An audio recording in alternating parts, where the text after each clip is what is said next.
On December 4th, we have a full moon in Gemini.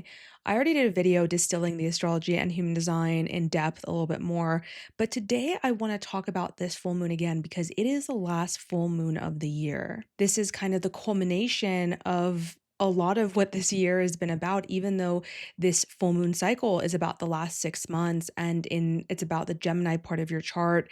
And if you have any Gemini, Virgo, Sagittarius, Pisces placements, especially around 10 to 16 degrees, you're going to be feeling this the most. But because it's the last full moon of the year, it's feeling especially intense, right? In that video, I talked about how it is kind of creating this grand mutable cross sort of in the sky. And mutability is chaos. It's confusion, it's too many options, too many choices if we choose to see it that way, right? The thing I love about Gemini and Sagittarius is that they offer us a lot of stories, a lot of mindsets, right? Gemini is the mind ruled by Mercury, it's perception. And Sagittarius is the journey, it's the story, it's the meaning making and the purpose, the adventure. And as I mentioned in my previous video, adventure is coming up really strongly. And what I invited in that video and what I'll invite again in this video is that we see where we are at in life constantly as a journey, but especially right now.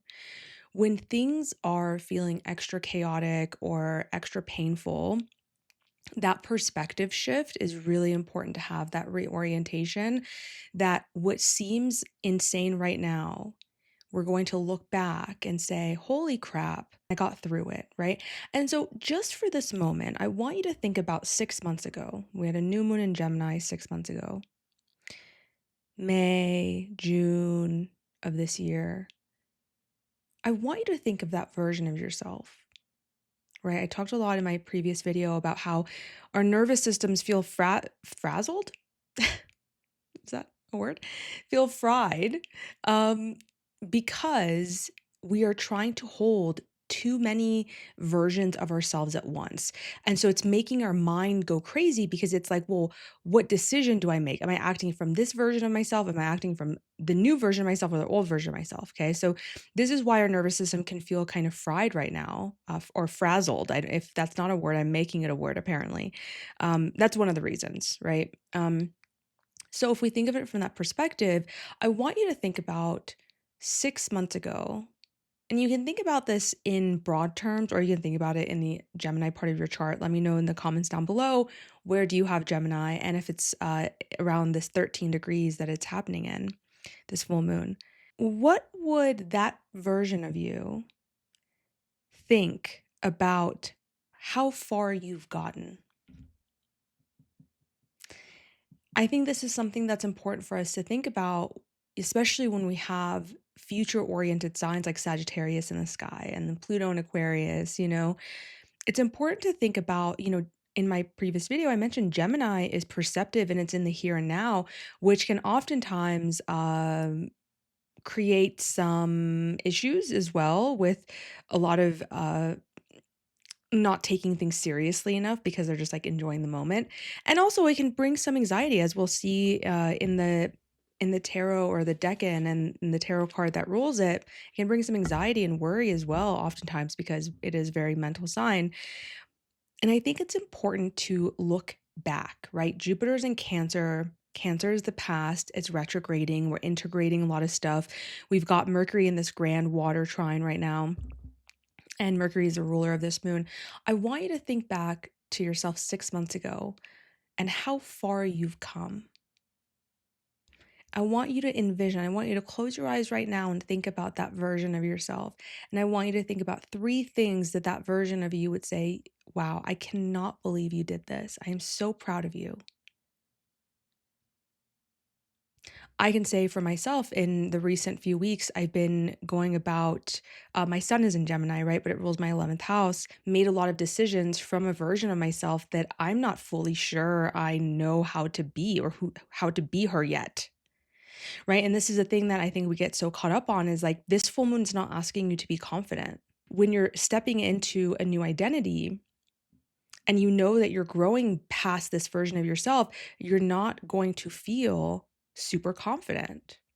So the biggest thing right now isn't about feeling confidence, it's about being scared and doing it anyway. Trusting in yourself, believing in yourself, believing that there is a purpose to what you're going through, and remembering that it's an adventure. In the Gene Keys, the theme of love came up a lot, right? And so this came up again in the Sabian symbols. I might read it, I might not. I haven't decided, because maybe I don't really want to keep this too long. I feel like a lot of us are just like mentally way overstimulated, way overstimulated. Not just the cosmos, but just this time of year can feel so depleting. And I want you to think about when you're making your decisions, just about life in general. Like screw this full moon in Gemini. Oh, full moon in Gemini. I want you to think like whenever you make a decision, what version of you is making that decision? When you feel like you have to go to a holiday party, what version of you is making that decision? You know, like all these things, because there's a lot of outdated narratives that we're being asked to let go of during this full moon.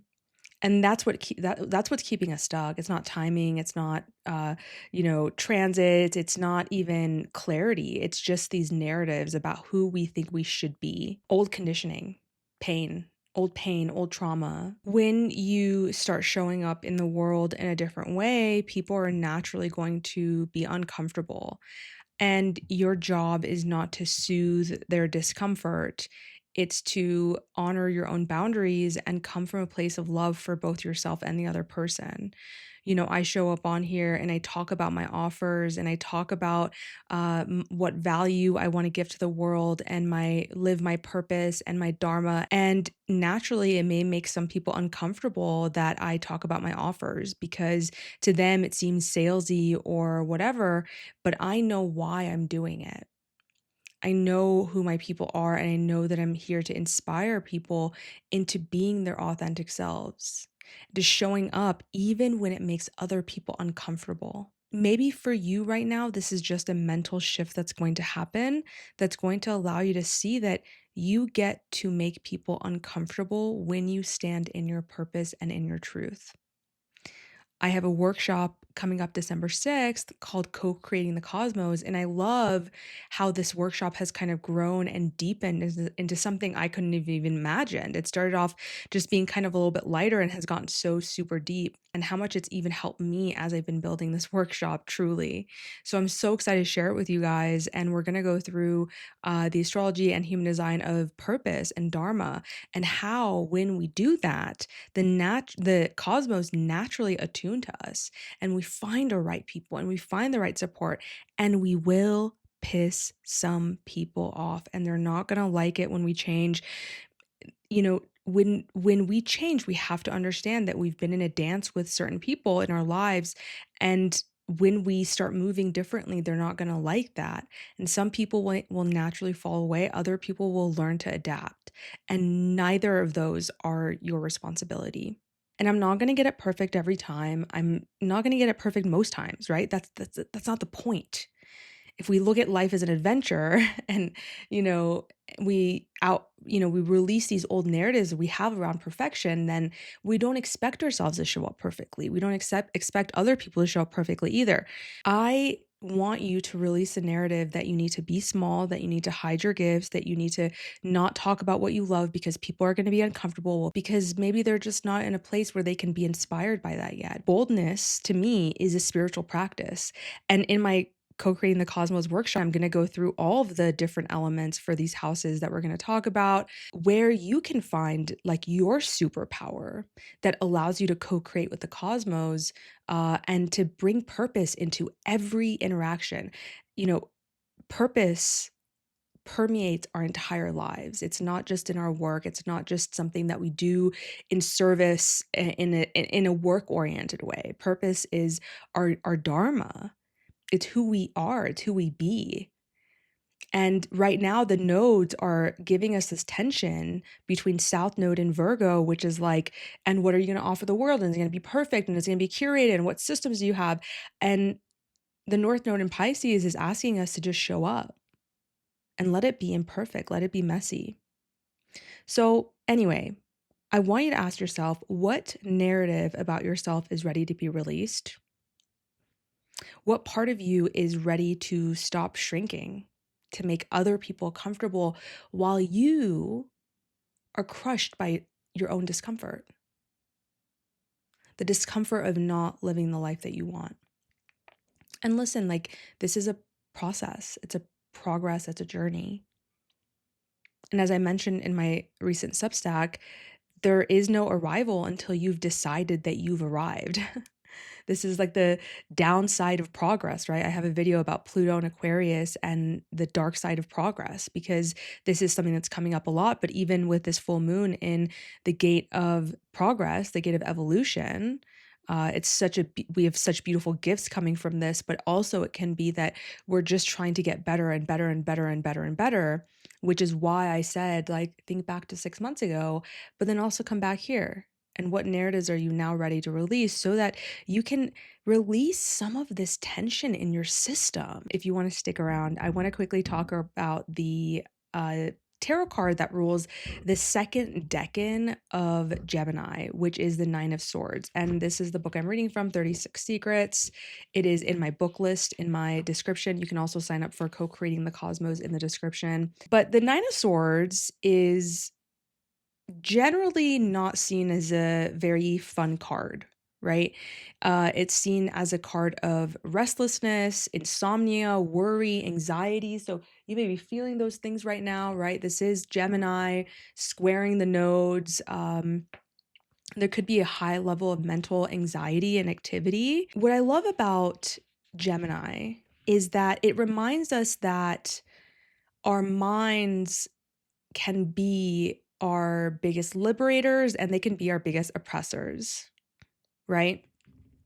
I talk about this often because this is really about the Gemini Sagittarius axis, which is where my sun moon is. So it's natural that I'm drawn to this, is that everything is a story. We have a story attached to everything. And when we start shifting the stories, a lot of things start shifting, right? So like one of the common things as a, former autoimmune chronic pain girly, that you hear is that your pain is in your head, and it's so annoying. But then as you start doing the work, you start like realizing that it's not in your head. Clearly you're feeling the pain and the symptoms and all these things, but a lot of it has to do with the stories as well that you've created in your life, the narratives that you're living from, that you should be this way, that you need to do this, and that was a huge part of healing my diseases. So that's kind of the Nine of Swords to me. And in this book, she says something about this that I love. And she says she thinks she's paraphrasing from Buddhist text. And a lot of my work is informed by Theravada Buddhism. So but I can't tell you if she's right or not. So, but she even said, I'm afraid I don't know which one. She says, if you can do something about it, why worry? If you can't do anything about it, why worry? So when we really get down to this situation, and this is a skill I've had to learn with entrepreneurship, is that when we just make a freaking decision, it lightens our load so much. When we're sitting there in anxiety and worry about what's going to happen, we create a bigger problem for ourselves, and our system and our minds are constantly under pressure and under tension. And one of the ways to release this is to just make a decision, just choose, and choose from a place of love and adventure. Thanks again for meeting me here today. I'd love to hear your answers to the questions I've posed, or anything else that you want to reflect with from this video. Where do you have Gemini? How have you evolved in that part of your chart since May, June of this year? And what are you thankful for in that evolution? Have a beautiful day, and I'll see you next time.